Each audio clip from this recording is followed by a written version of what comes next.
we would drink a bottle at lunch. Mm-hmm. And I would honestly feel sloshed walking into the office. Yes. I'd be like swaying in the lift. And it's perfectly acceptable. Oh, yeah.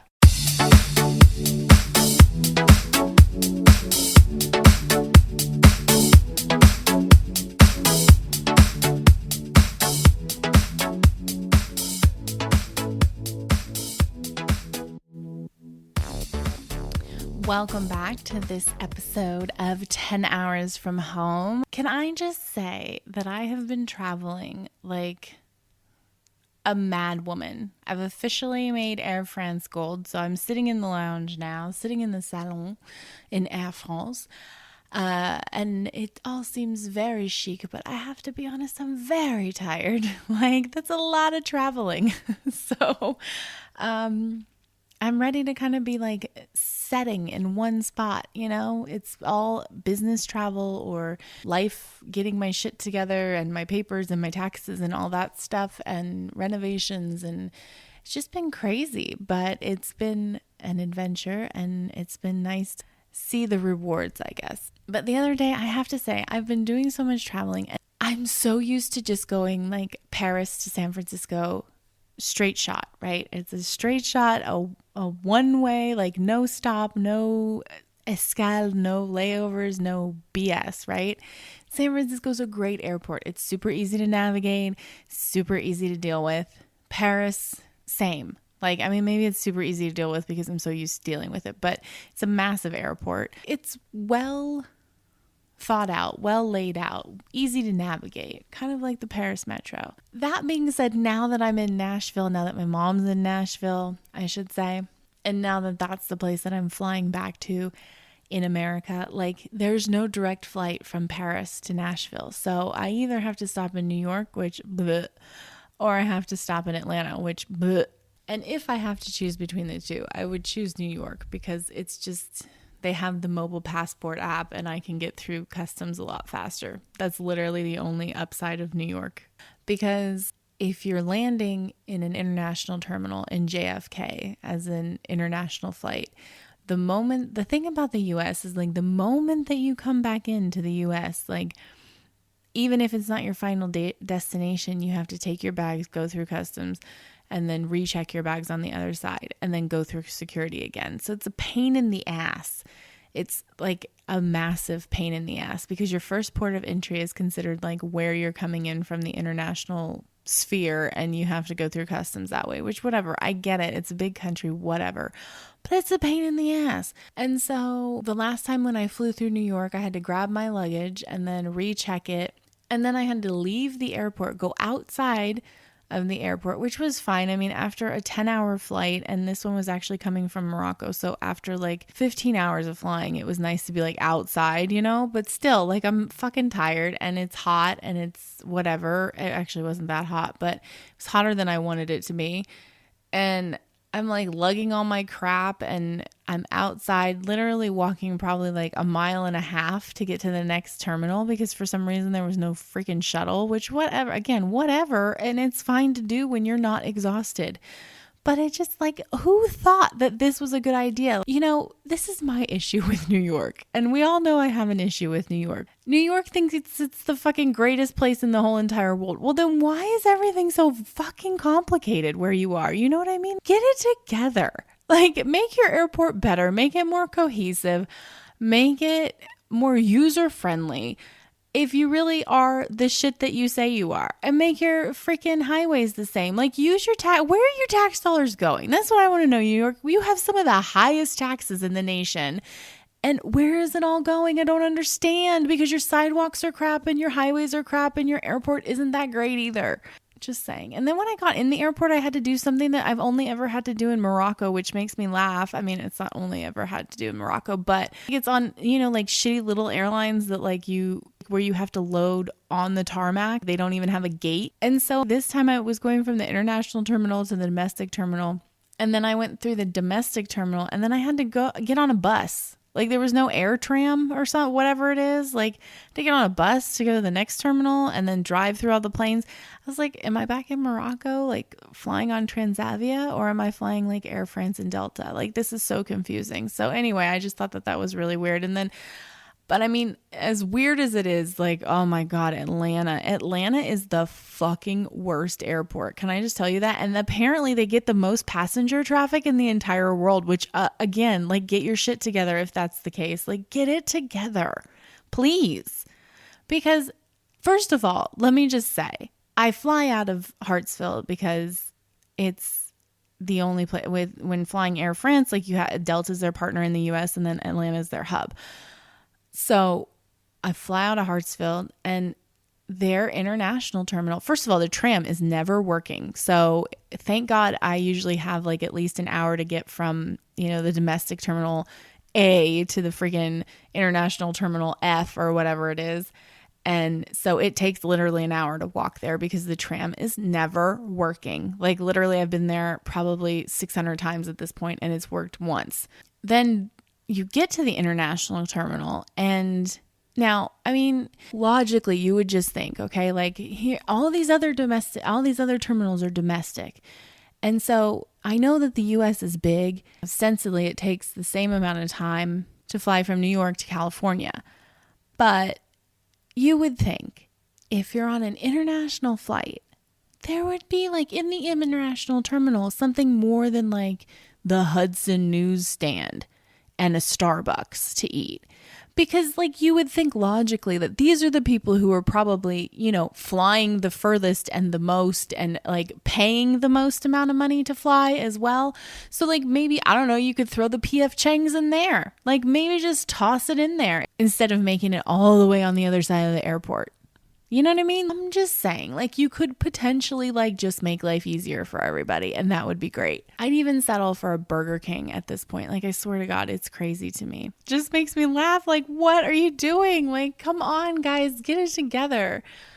Just get it together. When freaking, I don't know, some small airport in the middle of nowhere, Bouvet has it together more than your most passenger traffic in the entire world, which I would venture to say that that's not a correct statement. Like, I feel like Paris Charles de Gaulle does more passenger traffic than ATL. But I mean, I could be wrong. Who knows? I don't know. Maybe it's, but I think that Americans tend to think that like the world equals America, like rather than like when they market things, like I've noticed this lately, like when people are marketing to Americans, it's like, oh, the fastest speed in the world. It's like, but it's actually not. It's maybe the fastest speed in America, but I don't think it's the fastest speed in the world. Like the internet is not that great here.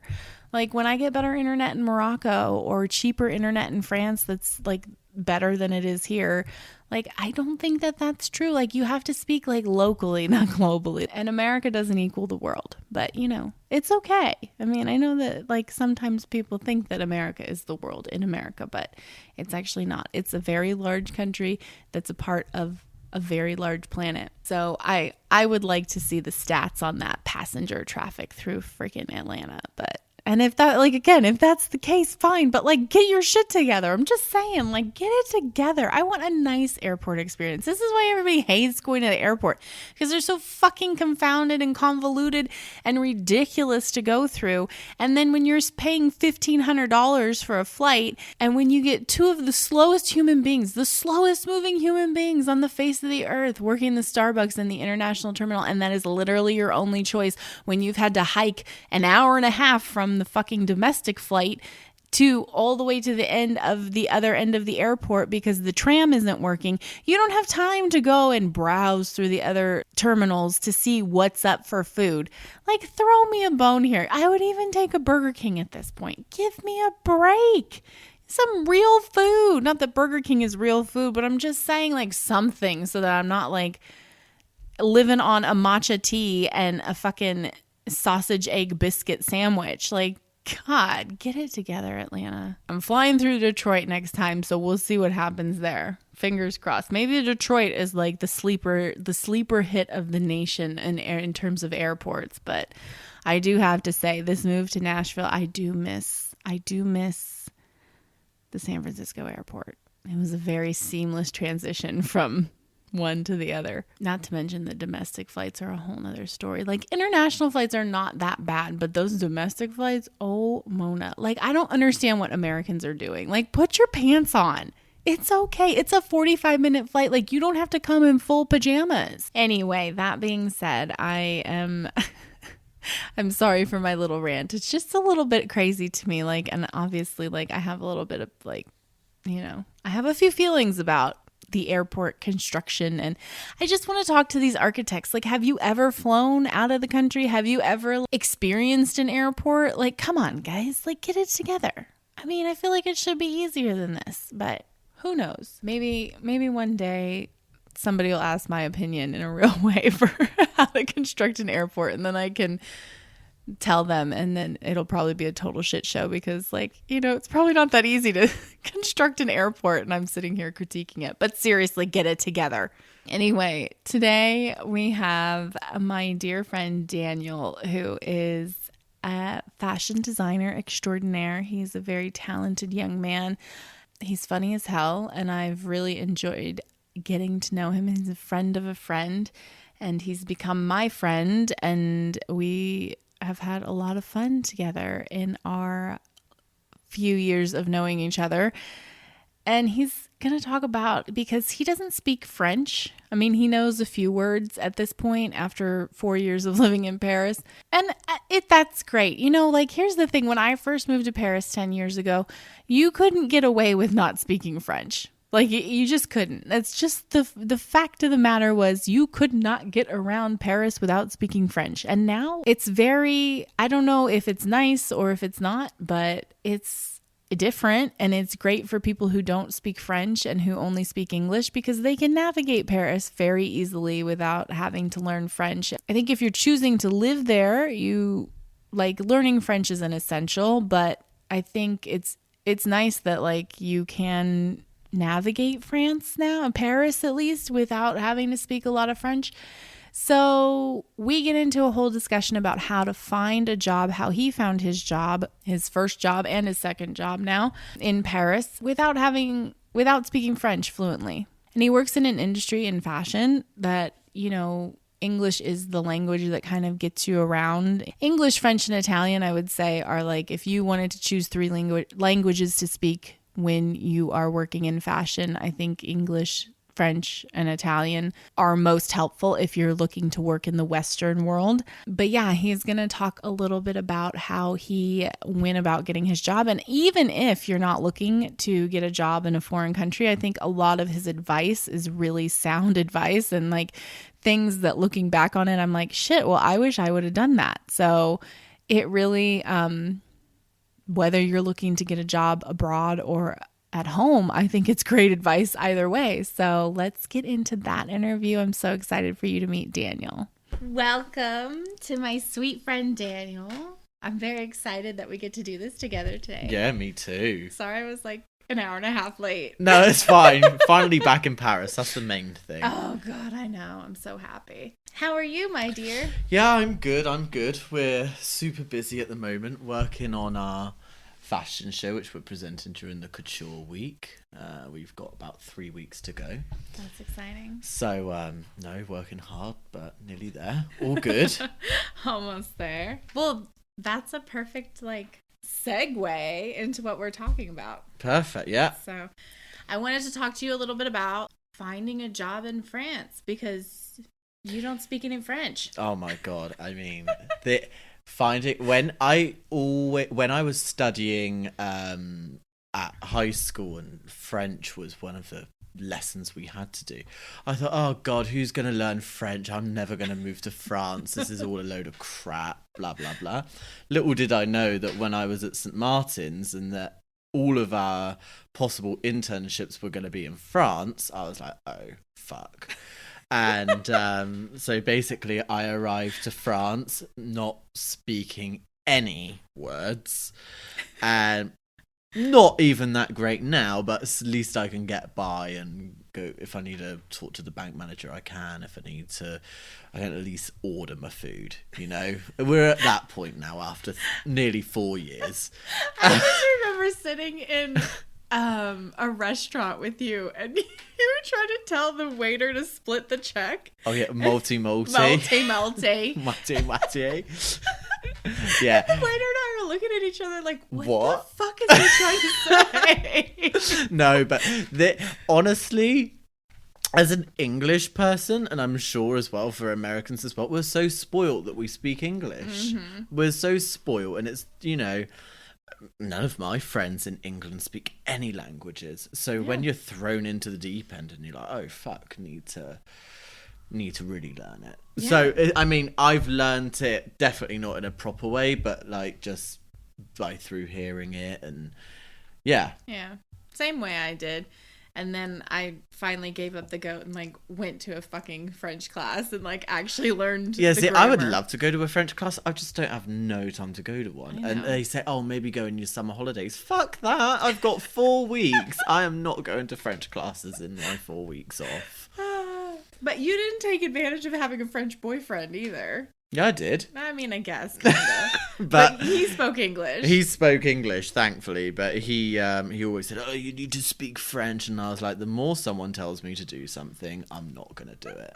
So good Cancer energy there. Exactly. Why don't you tell the people like what you do? Because you're so fancy. So I'm a fashion designer. And I am specialised in doing knitwear and couture.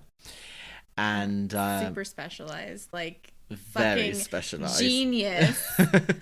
And I moved to Paris when I was 20 for my first stage internship. How would you describe being 20 in Paris? So like I said, moving to France for me was never in question. I always had my sights set on New York, and then as I was studying fashion at St. Martin's, I soon realised there's shit in New York. There's nothing there. No, there's nothing in New York. And it cracks me up because, so I worked in fashion, and then I started my own brand. And I would present in New York. Like, there'd be people in shows that were like, they come on their fucking skateboards. And I was like, can you have a little respect? No, it thanks. Was insane. And then you come here and it's like, Fashion Week is like, it's in elite. Paris, it's elite. Exactly. Like, either you're the dregs of humanity that's working it. Yeah. Like I was. And me. And you, exactly. Or you're like somebody. Yeah. I mean, not to sound like a fucking asshole, but like in New York, like somebody spent their time and their energy and like their creativity, and you fucking show up on a skateboard. Yeah, it's crazy. I can't deal with it. No, so yeah, I wanted to go to New York, but then I ended up in Paris at the age of 20. And I mean, I remember I was desperate in a way at that point to come to Paris because I really wanted to work for a big fashion house. Yeah. And I remember that I was coming for interviews around August, which of course is a very difficult time because it's when everyone is on a holiday in France. So July 15th till school starts. Yeah, so I finished my second year at St. Martin's, I think around June. It was around June. And then I saw that a lot of people had already had some offers from companies in Paris, like Margiela, Vuitton in the bag department. And I thought, oh, fuck. Like, people that, like, they're starting to go. The internships are, like, starting to go. So I was like, shit, need to get my ass in gear. But trying to, like, have an interview with someone in a country that you don't live in, it isn't like you can just pop down the road, you know? So I thought the only way this is going, because I had interviews. I had an interview, I remember there was one with Loewe, but on Skype it's not the same. Yeah, it's just it's not the same. So I thought, okay, if this is going to work, I will happily pay for my train ticket and go to Paris myself and see them in person, because I do think it makes a huge difference. So I remember August, of course, didn't hear nothing. And then I think it was around the 26th, you know, when they get back. And I had 3 companies message me saying, we would like to see you, we would like to see you, we can do a Skype. And I was like, don't worry, I'm coming, I'll be there next week. And I scheduled 3 interviews on the same day, because I flew in the morning and came back in the afternoon. Wow. And so 2 out of the 3 offered me an internship. Nice. One was Chanel embroidery house. It was like not Lesage, Montex. And then another one was Bauman. And I thought, okay, well, it's an excuse to move to Paris, right? It wasn't like my dream companies, but it's a good excuse to move to Paris. I think right out of the gate, Chanel, Balmain, like, you can't be bitching about this. It's not too bad. It's not too bad. I think a lot of, like, fresh out of fucking fashion school kids would be like, oh, this gagging asshole. For it. So, and then I remember Bauman, they said to me, because that was the one I was going to do, because it was a very interesting role as an intern. And then they said, oh, we need you to start in 2 weeks. I was like, yeah, no problem. I'll be out here in 2 weeks. Oh, you're going to get a place, okay? Yeah, don't worry. I'll get it covered. Oh, fuck. Trying to find an apartment in Paris in 2 weeks on a budget of 600 euros. Good luck. Yeah. Absolute nightmare. Yeah, there's a whole episode on trying to find an apartment in Paris. Oh, my God. It was awful. So, anyway, I managed to get one, not through Airbnb, but this thing called Spot a Home. It's actually, any of you guys that are looking to move, Spot a Home is quite a good one to look at. There you go. And I managed to get one, and it was in the 14th.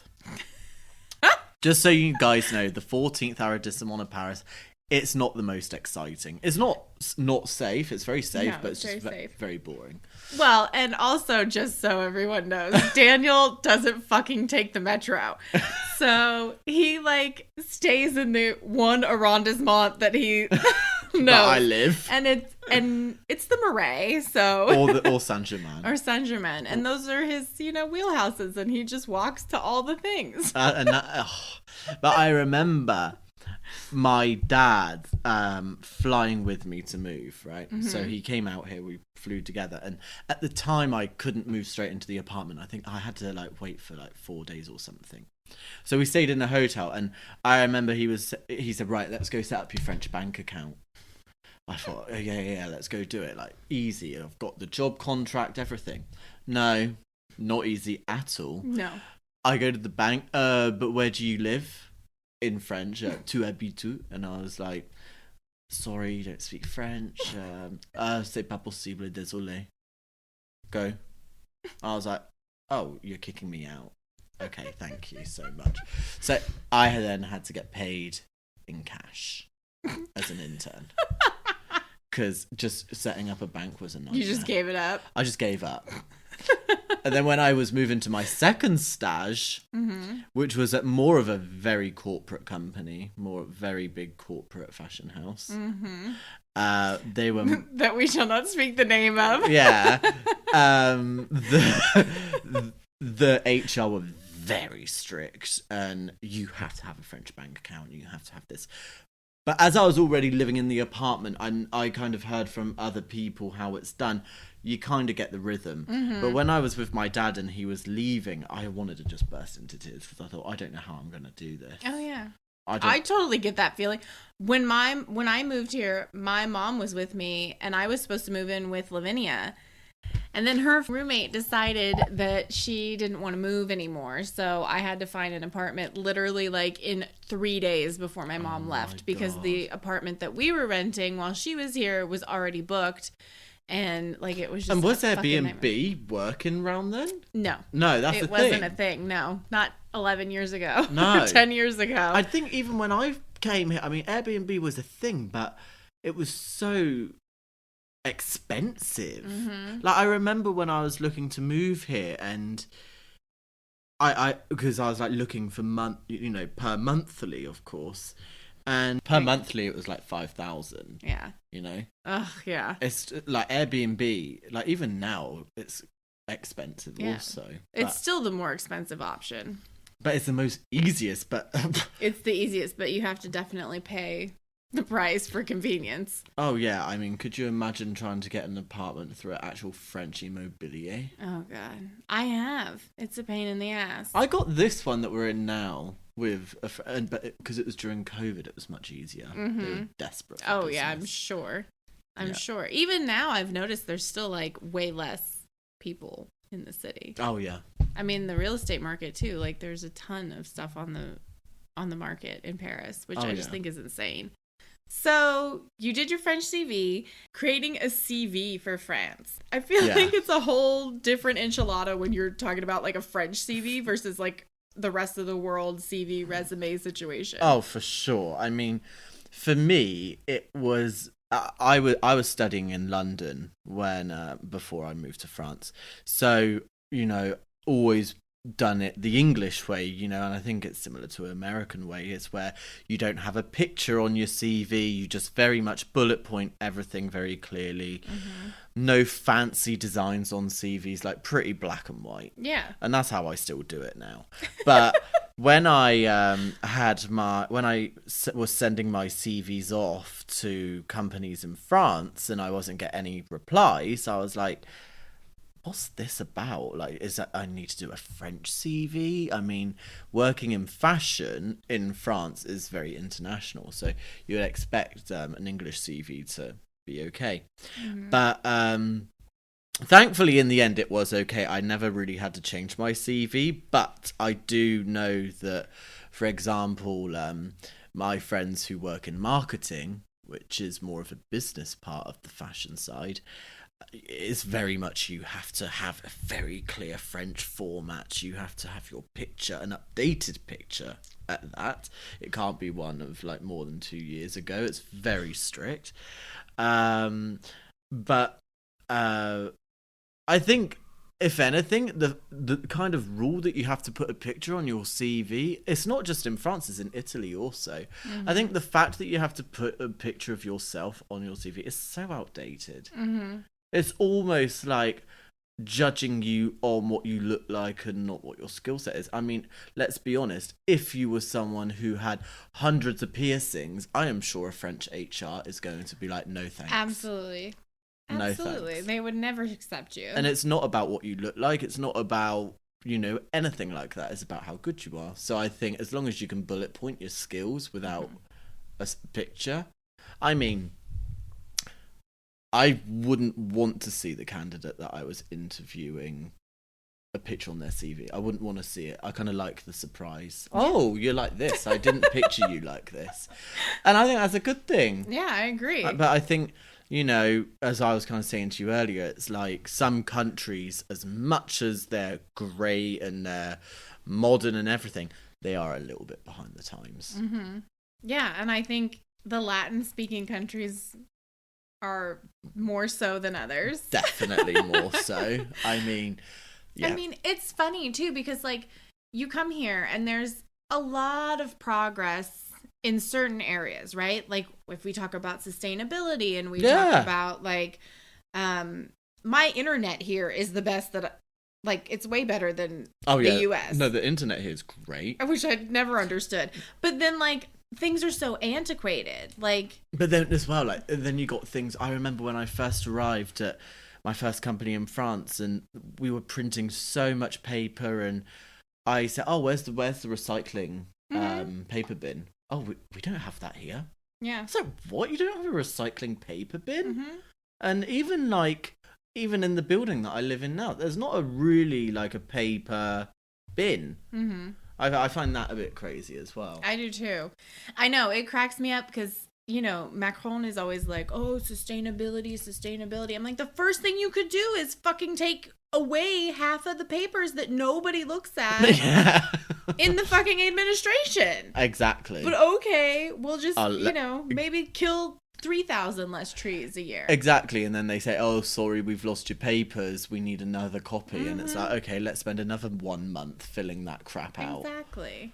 Or maybe we could just submit it electronically so there's a fucking red tape. Well, you would hope. But that happened with me with my carte de séjour. I was very happy about that.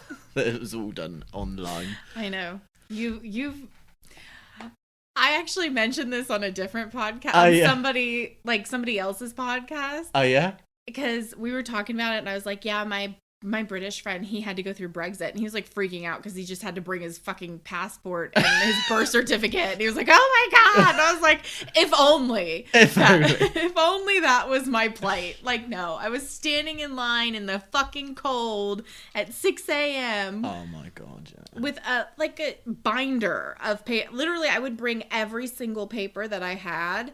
Because inevitably they'd be like, "Oh no, you need." Well, that's this, the thing. you need that. The minute that you've missed a paper, you got to wait another 2 months. That's crazy. I know. So anyway, so French CVs, yeah, it's a total different thing to a modern society, shall we say, CV. So did you ever update your CV to get your job? So after living in France now, this is my 4th year. My CV format's always stayed the same, and I don't really intend to change it.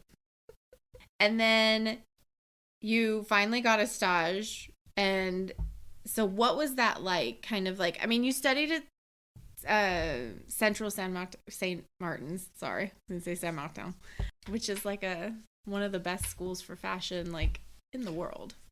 Yeah, but it did not prepare you at all for real life, shall we say.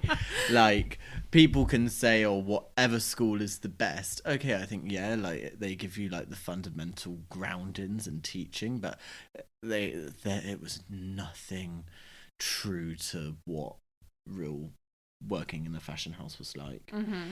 I remember arriving, like as I was saying a minute ago, to this super big institution, big fashion house, huge conglomerate, and the designers, a lot of we were very big mix. My team was English, and then like there was a French team that were like doing tire, and then there was an Italian team that were doing flue. So we were kind of all a mix.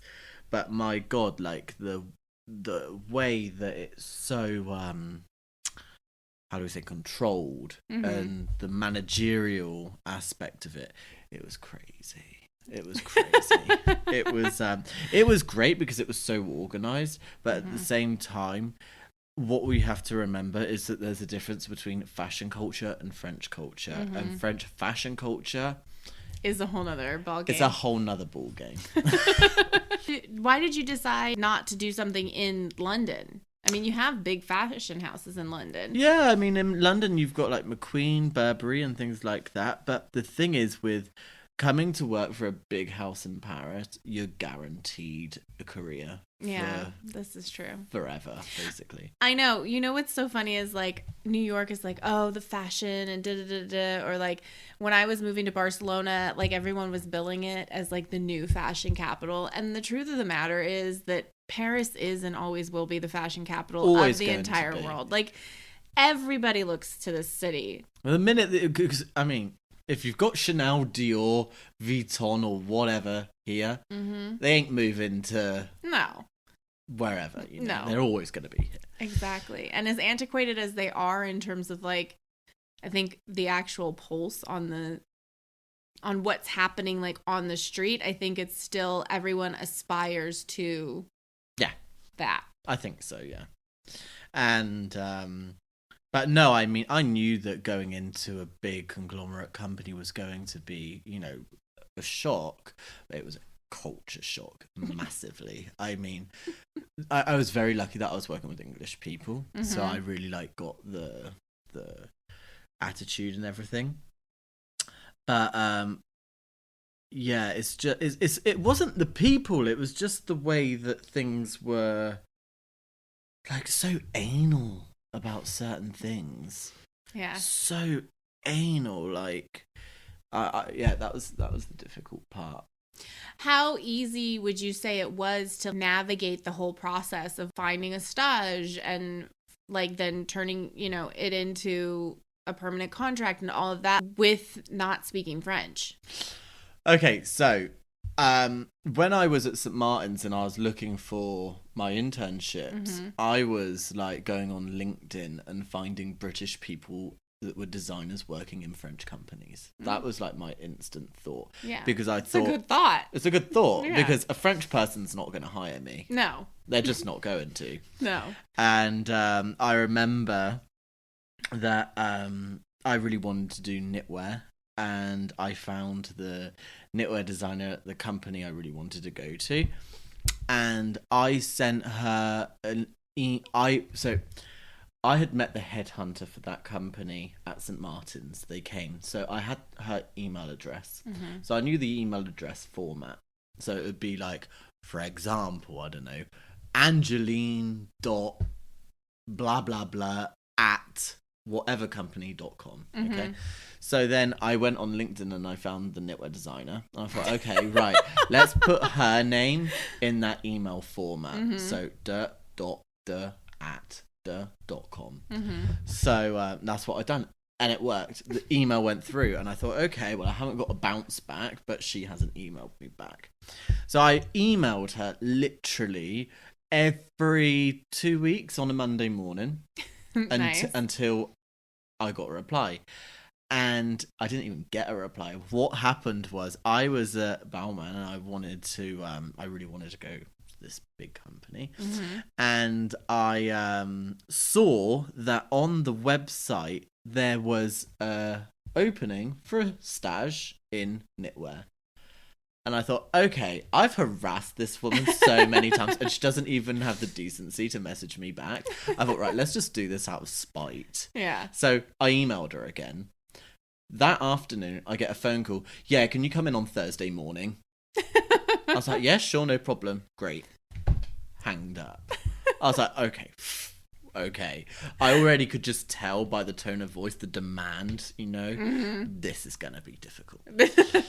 And then I went to the interview, and she goes, she turned up 2 hours late.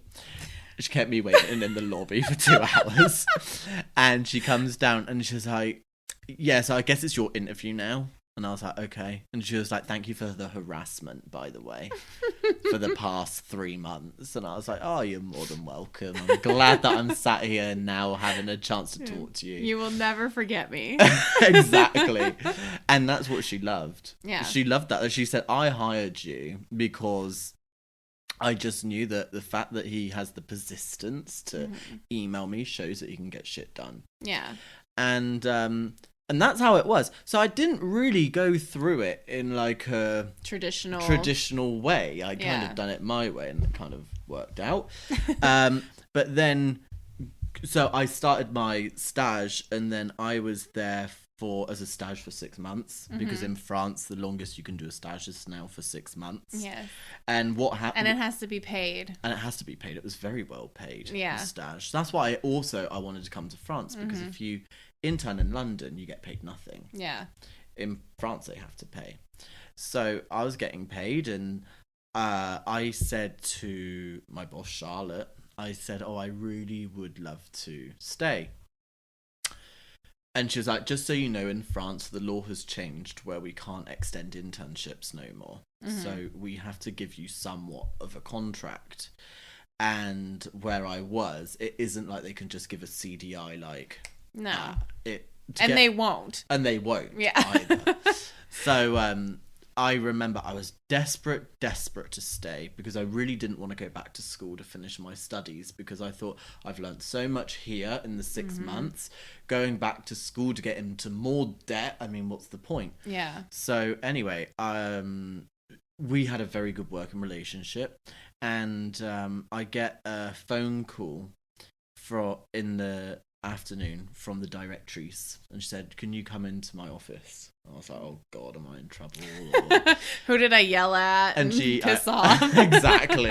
And I remember her saying to me, so you don't want to go back to school? And I was like, no. Okay, well, you stay here then.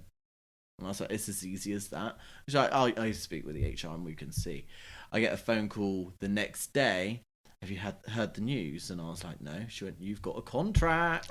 And I was like, oh my god. And I was the happiest person on earth, because I thought my internship days are over. I'm now like a proper designer.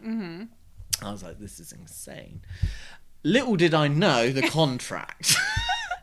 So I will never complain about it, because I mean, I was so happy to be given the opportunity. But the longer that it went on, so I was on a contract in France which is called interim, which is where it can be from a week, it can be to a month, it can be for 6 months. I think 6 months is the longest. Yeah. Well, and so there's 3 types of contracts in France. It's like interim. Well, there's stage, which isn't really a contract because you're not, whatever. There's apprentissage. There's interim, which is like, so apprentice is like a step above the stage. And then there's interim, which is like, you're hired, but you're not. It's like freelance, but like contracted freelance, sort of. You have to go into work every day for the duration of that contract. So if your contract is 6 months, you have to be in there Monday to Friday every day for the 6 months. For 6 months, exactly. And then there's like CDD, which is like a contract that has an end date. And then CDI is like the holy grail of contracts, which is like you're permanent. And it's super hard to fire you, which is why they use interim and CDD in the beginning, because they want to make sure that they're like, exactly, not investing in somebody who's going to just like work really hard during the trial period, which is like those first 3 months of a CDI, and then do what a lot of French people do and fuck off for the rest of it. And then they can't get fired. It's true. I know a lot of people who have done that. Yeah, no, it's definitely a thing. And that's why these big companies don't give out CDIs easy. Because, and I totally understand why. Because, of course, if you've got someone that works really hard for the first 3 months and then they start not doing slacking so much, off. You can't get rid of them. And I was on interim for 2 years and 6 months. And then in the end I was like, okay, I can't live like this, because every 6 months I don't know if I'm getting fired or if I'm staying. And it was a big stress for me. It was, for example, getting an apartment with an interim contract, impossible, because you're not a reliable source of income.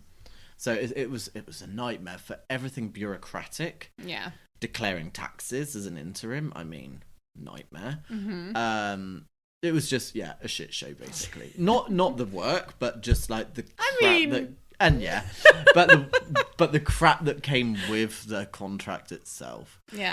So then I thought, okay, I can't live like this. I need a CDI. I don't know how I'm gonna get it.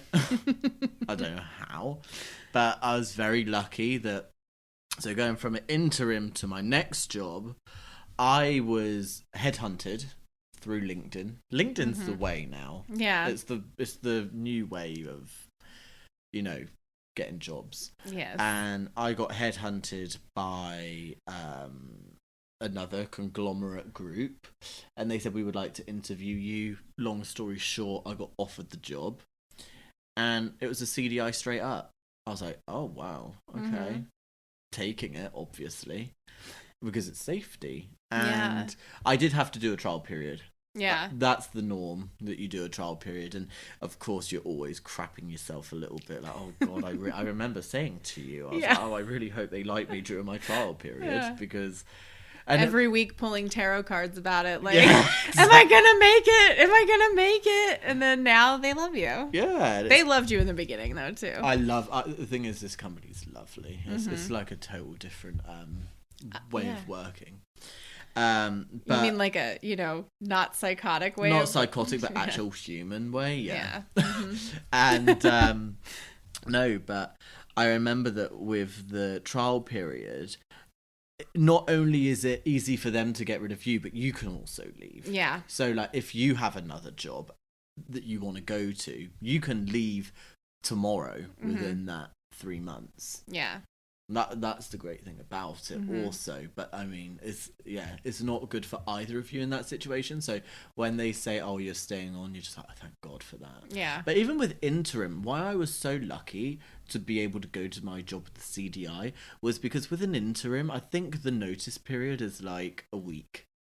When you're on a CDI and you get a job to go to another CDI, fucking nightmare. It's a nightmare. Like, I think it's 6 months that you cannot work. You can negotiate that out of it, but there's like a part like you have to give them like 3 months notice, and then like you have to stay for an extra month at the end, and like it's very odd and very convoluted in terms of it's difficult. It is. And yeah, so that trial period is for both people, but it's definitely I mean, if somebody tries to fire you in a French company, it's like an act of Congress. It's insane.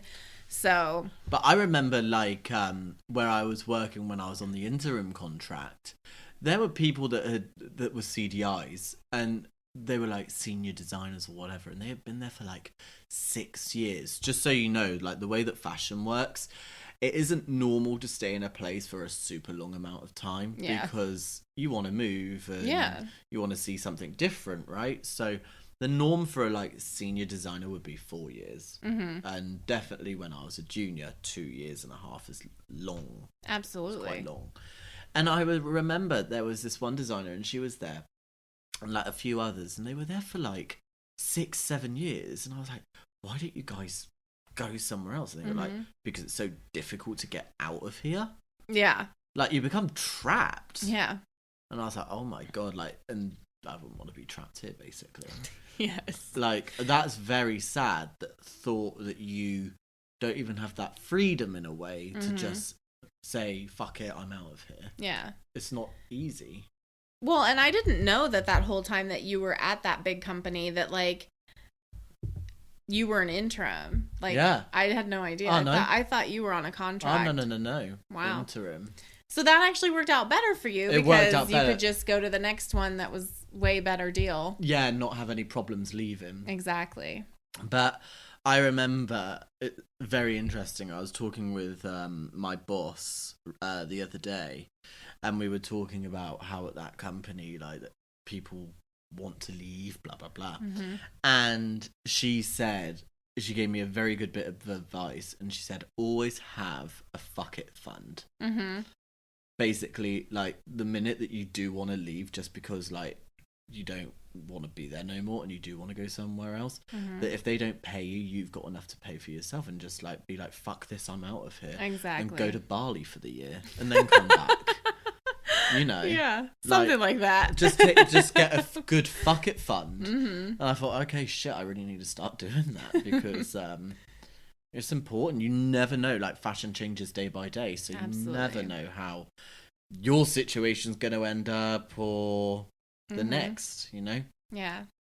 So, how did you find it, kind of like within the culture of, like, let's use the big company, the crazy ass big company, for like kind of a point of reference? Like, how did you find navigating through that space as an English speaker? Because, like, the head honcho is French. Yeah. And then you have, like, the Italians, and then you have, like, the French, and then you have, like, the English. Like, did you kind of stay within your clique? Were you able to kind of, like, navigate around? Were people, like, friendly? Like, what was it? Well, no one was friendly. Well, I know nobody was friendly. Shall we say. There was Katie knows everything, but was there any friendly people? One, Lavinia. Well, yeah. Who I met through work. That was great. But no, when I arrived, I only spoke English, and yeah, it was very hard. Yeah. I mean, like, for example, going to the atelier and explaining with a mechanician, or they don't speak English. Yeah. So you're like, fuck. Okay. It's a lot of, like, sign language. It's lots of sign language, you know, but in a way, I learned French through the mechanician, like the fashion French. I learned through them because you know, you have your own dialogue, you got a bit of hand movements, and you know, you kind of like learn the words and then you get it. And I mean, that's how I learned my French, my French fashion vocabulary. And now sometimes I forget English words for me too, like toile. Me too. What is a toile? Exactly. A maquette, but a maquette is French as well. Exactly. So it's like, yeah, I mean, I completely agree. Like, being in that atmosphere, like, you definitely, like, have to pick up those words. For sure. And but I think that came naturally. Like I said, at first it was very difficult. But like I said, I was working in an English team, so that helped a lot. But yeah, working with the French people, that wasn't the problem. It was just sometimes the communication. But in those big conglomerate houses, they normally speak English in a way, so it's okay. I mean, I was in knitwear, and every knitwear team you meet are English. Yeah. Always. They're the best as well. Yeah. So no, it wasn't a huge problem. Well, that's good. Thankfully. So it was fairly easy to navigate and all that stuff. So how would you compare the English work culture to French fashion work culture? That's a very interesting one, because the English are very hardworking, shall we say. And, I mean, thankfully, our team was English. So we didn't... Actually, I lie. We had one French intern, and I remember her saying, but I can't work so late today because I have a dinner. It's like, you're an intern. You're going to stay here until 9, 10, 11, whenever. You're getting paid for it, and you're going to work if you want to keep your job.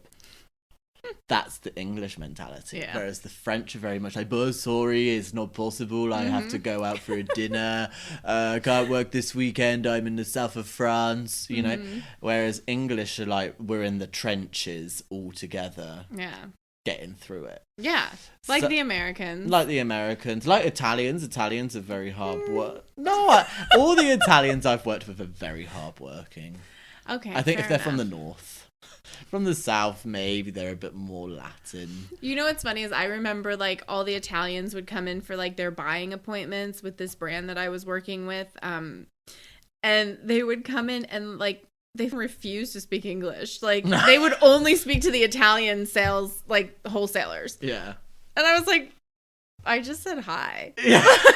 Ciao. Ciao. Instead. Buongiorno. But yeah, like they wouldn't even like acknowledge you. It just cracked me up. It was like they'd go straight to the Italians and like only talk to the other Italians, and it was like, well, it's funny because I work a lot in Italy, right? So with my job, I'm always between France and Italy, more now than before. So I'm normally like 2 weeks Paris, 2 weeks Italy, sometimes 3 weeks. Yeah. Depends. And Italians are very bad at English. Very bad. Well, I thought French were bad. No. French are, in fact, now, like, you see the younger generation, they're all speaking English. It's crazy. I have to tell you, when I first moved here, if I had your level of, like, French now, when I was 3 years in, there were no fucking way. Yeah. I wouldn't have survived. Like, I couldn't even... Thanks. Sorry. I'm just saying, it's changed a lot since I first came. Like, I mean, you would go into, like, a boulangerie, and if you didn't say, like, bonjour, can I have a like, if you would say, like, do you speak English, or vous parlez anglais, or whatever, like, they'd be like, no. Even if they did, and they wouldn't speak it, they wouldn't want to speak it, and, like, so I was, like, blocked. Forced. Well, I mean, blocked, but also forced to really just, like, learn it. Yeah. And I would watch actually, like, Top Chef France, which is 3 fucking hours long. Yeah, okay. I've watched it with my ex. Yeah, and I loved it, but, like, I would literally have to, like, have dinner at the beginning and then have a snack by the end because I was so fucking hungry because it's so long. Yeah. But I could describe food so well. Oh, yeah? Like, oh, c'est craquant, c'est croustillant. That's like, super. Exactly. So it was, like, that was kind of my way of getting used to, like, the language, and then it kind of sort of came. But, yeah, like, when I came here 10 years ago, like, if you didn't speak French, you were fucked, like, completely. And whereas now, I mean, when I arrived, it was a little bit like that. I mean, 4 years ago. But I think if you were to come now, honestly... I don't think you need to learn French at all. I think you could navigate the city without. Totally. 100%. I think still it's good to know a little bit. Absolutely. Multi. Yeah. I mean, my French is... say improve. It is improving. I was impressed when we went to dinner last night. Oh, yeah. I was like, oh wow. It's improved for sure. But that's because now I'm working with more French people. I mean, I think it really depends on the situation you're in. I think if you're working with French people, you're going to learn it. If you're working with English people like I was before, you're going to be crap at it. It's just, you need to get out of your comfort zone. But I think, like we said, like, if you're coming to France now, all of the young generation are speaking English. All of them, you know, like, I go on dates or whatever, they're all speaking English. And it's very impressive. Whereas in Italy, even the young generation, a lot of them can't speak English. I'm like, okay. I mean... I'm not, being judgmental about it at all, because, you live in Italy. Of course, you speak Italian, blah, blah, out of respect.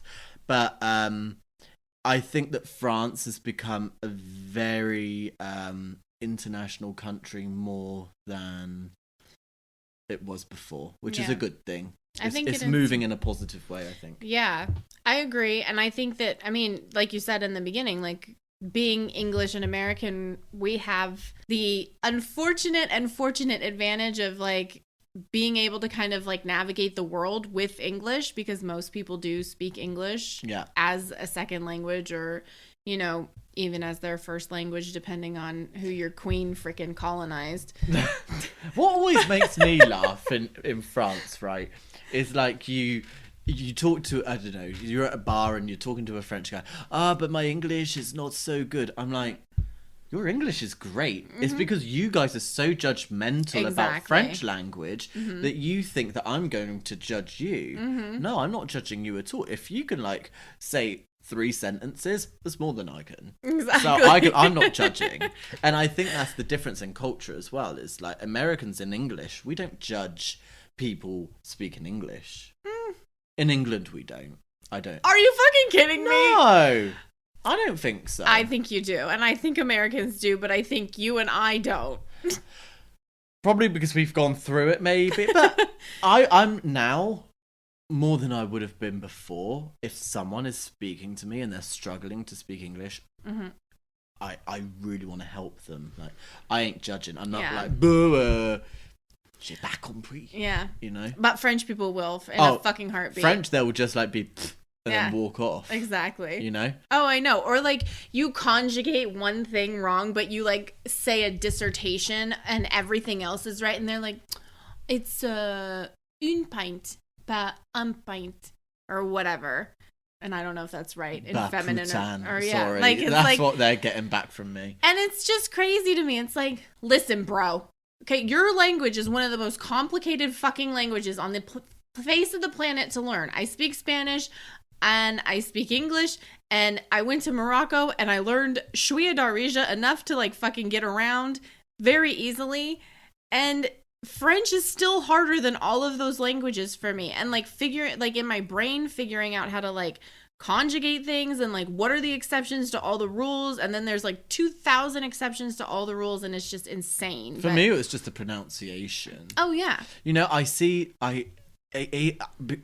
Even now I find it hard to say this word. V-O-T-R-E. Votre. I can't say it. Votre. Yeah, I just can't say it. I can't say it. Well, that's the thing. Like, the way that the mouth moves in French, it's like, I know. Like, I can't say the I, like the E-I-U-L. E-I. Like, a-toi and a-kai and all that shit. Yeah, I can't. Oi. Someone can sit with me. Like, I've had, oh God, my ex-sister-in-law would sit there and like go, it's and I'm like, you can do that all you fucking want, and my mouth is still gonna go okay. Yeah. Like, it's not, I can't, I'm sorry. It's an American mouth. I don't know what to do. Do you understand what I'm saying? Genial. Yeah, exactly. Like, you understand what I'm saying, back the fuck off. Sorry. Exactly. No, totally. So I think one of the things, like, for me, when I first came here that was really shocking in French culture was that people drink in, like, at lunch. I love it. I do too. And I mean, coming from a fashion background in the US, like, we would have parties or like we would have cocktails or whatever, but like, it was a special thing. Like, you don't just go out to lunch and like order a glass of wine while you're working in the middle of the day. Is that like... So I was shocked as well that, like, when I was with my ex-boyfriend, for example, and sometimes I would go and meet him for lunch or he would come and meet me, we would drink a bottle at lunch. Mm-hmm. And I would honestly feel sloshed walking into the office. Yes. I'd be like swaying in the lift. And it's perfectly acceptable. Oh, yeah. Mm-hmm. And it's very acceptable to not just go to lunch for an hour, but 2. Oh, yeah. Like, or 3 if we want, mm-hmm. You know? If we're going out as a big team, it's going to be 3 hours and then we're going home after. So. Yeah. And I must say, I really love the French culture in that way. It's so civilized. Like, they really take time and they enjoy it. Mm-hmm. In London, my God, like, to sit down for an hour for lunch, it's impossible. Everyone's on the run, on the move. Here, it's like, that's why I love living in Paris. It's a bit slower. Mm-hmm. It's more elegant. People enjoy themselves. And Mm-hmm. it's enjoyable. Yeah. No, I know. That was the one thing that was like shocking for me. Like, you know, in the US you get 30 minutes for lunch, or you know, if you're lucky, an hour. And here it's like being on a constant holiday. It really is. It's like, I mean, you work a little bit later, but, or, you know, I'm happy to stay until like 7, 8 at night if I have a good lunch. Yeah. But if I would rather have a long lunch and stay a little bit longer and have that good break for my mental state. Oh, absolutely. Than to finish early and have a 10-minute lunch eating some shitty sandwich in front of your computer. I'm quite happy to go for my magre de canard with my glass of red wine for an hour and a half. Yeah, I agree. And then your company pays for it. That's the other great thing in France. Something else that like I never understood. I was shocked when I arrived. And my God, it's amazing, this system. They have it in Italy also. Oh, really? This ticket restaurant where, all your food's paid. Well, to an extent. You get a maximum limit of 19 a day, but on your card, it's normally about 9 a day to spend. But you can spend 19 if you want. No, it's very good. Very, very good. Yeah. And the nice thing is, like, the thing that I like is that you can also spend it at the grocery store. So, like, if you didn't do it at, like, lunch that day, like, you can pay for your own dinner at the grocery store at night. So my old boss was telling me that back in the day when she was here, when she was our age, my age, sorry. Fuck you. And she was saying that she used to save her ticket restaurants and go buy fags. Yeah. I can imagine. But you can't do that anymore, no more. I'm sure. But I thought, oh my God, that would have been fantastic. But no, I mean, and the other thing here is, like, you go out for lunch and you use your ticket restaurant, you aren't breaking the bank either, because everything is very somewhat reasonable here. It's not like in London where, what have you got? Wasabi, pret-a-manger, you know, just crap, basically. And I love the French in that way, that they really support their businesses. Yeah. Their small businesses. And that's, you don't get the big chains here. All right, yeah, you've got McDonald's here or whatever, but... Hippopotamus. But it's not, they're not on every street corner. Like in London. Oh, I know. I mean, when I go back to the US, that's like my biggest pet peeve is like, everyone's like, well, where do you want to eat? I'm like, I don't fucking care as long as it's not a chain. Yeah, exactly. Don't take me to a chain restaurant. Like, that's my only request. Like, I don't want to go to the Olive Garden. No. Ever. No. Anyway. Well, so if you're giving advice to someone who is, whether they're in fashion or not, like, coming to Paris, that this is their dream to, like, work and live in Paris, what would your advice be to, like, taking that first step for a stage or taking the first step for a job? Like, what would you advise them as an English speaker? Prepare a French and English CV for a start. So have an English one for your record, of course, but also do have that French one. And if you want to do it the French way, of course, put the picture on, look at the formats on Google of a French CV. I think definitely have a French and an English version.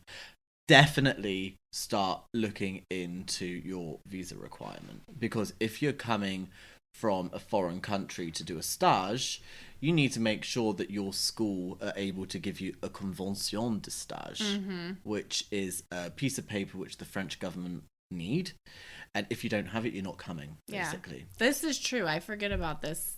I mean, even when you're in France, you need a convention de stage to do a stage. Yeah. So that's very important. So definitely just like make sure that you know, in a way, the French rules before you arrive. I had no clue about French rules, and I really wish I did. Yeah. I really wish I did, because even like taxes, like in your first year, you can get so much back in tax. I didn't know that. Yeah.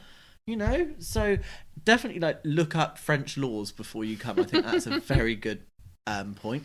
And listen to this podcast. No. and definitely look at apartments in advance and try to stay away from the international agencies such in Paris, such as like Lodges, for an example. Lodges.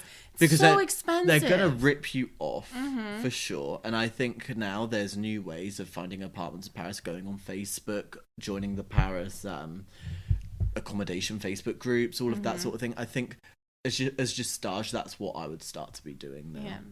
Yeah. Okay. Just so you don't get ripped off, because you can easily get ripped off moving here. Yeah. This is very true. Well, thank you so much. Thank I feel you. like this was so much fun talking about all this stuff. Reliving your fashion. And I must say, just one more thing, it gets easier. It does. This is very true. It really does get easier. After they always say, if you can survive 1 year in Paris, you can stay here for a long time. That is true. And like the other thing I would just add is too, like, if you're coming for a stage and then you end up getting a job and all of that, like negotiating into your contract, like, or not negotiating into your contract, but making sure that the company that you're contracted with is taking care of things like your carte vitale and like those kind of things. Because I didn't do that. And so I just like had to do it on my own. I still don't have it 10 years later. I mean, I have my social security number, but like, because nobody like helped, my school didn't help me and all that stuff for like the carte vitale, like I sent my dossier 3 fucking times and I still don't have the actual physical card. No, it's crazy. I mean, the big company I was at, they didn't even tell me I needed it. They didn't even, I remember I was going to the doctor once. I knew I was going to have to pay, but then my colleague said, "Oh, but you do know you're going to get that money back, right?" And I was like, "What?" Yeah. And they said, "You don't have a carte vitale?" I said, "No." I've written to the HR, "Could you help me get a carte vitale?" "Bah no, because you're interim, so you're with an agence. You need to do it through the agence." So they didn't even help me with it. I was like, "Thank you." Okay. I got to my new company. I said, "Could you help me with the carte vitale?" Boom, boom, boom, boom, boom. Done. Got the carte vitale in 2 months. I was like, "Wow." So no, it definitely. makes a huge difference when you have that way to go through your company and things like that. Being on very, very, very good terms with the HR in France is going to save your ass. Absolutely. That's a big bit of advice. Always be nice. Never to the get HR into person. an argument with HR. They're going to help you out a lot. Yeah. And they will hold a grudge if you do get in an argument. Yeah. They're French. Well, thank you, my dear. Thank you. So happy we did this. Yeah, it was great. All right, let's go to dinner now. Yeah, let's go. So that's it for Daniel and I. Hope you enjoyed this conversation as much as we did. We had lots of giggles and just a really good time talking and like having this conversation about France and life and all that good stuff. So definitely check him out. He is super talented and amazing and just a cool person to know in this world as a human. But he's also incredibly talented. So definitely go check out his work and feel free to reach out to us at hello@atelierkate.com if you want to join and have a discussion about your experiences abroad, or if you have any questions, reach out. We're here. And join us over at 10 Hours From Home on Instagram, and 10hoursfromhome.com is our website. And also check out Atelier Kate, which is my pride and joy and my baby, at The Atelier Kate on Instagram and atelierkate.com.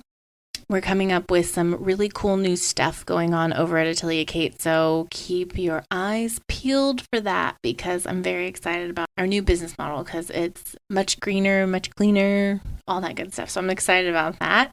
And thank you so much for listening. I'm super excited that we're back and we're on it and life is good and things are flowing and all the good things. So I wish y'all all the good things, and I'll talk to you next week. Bye-bye.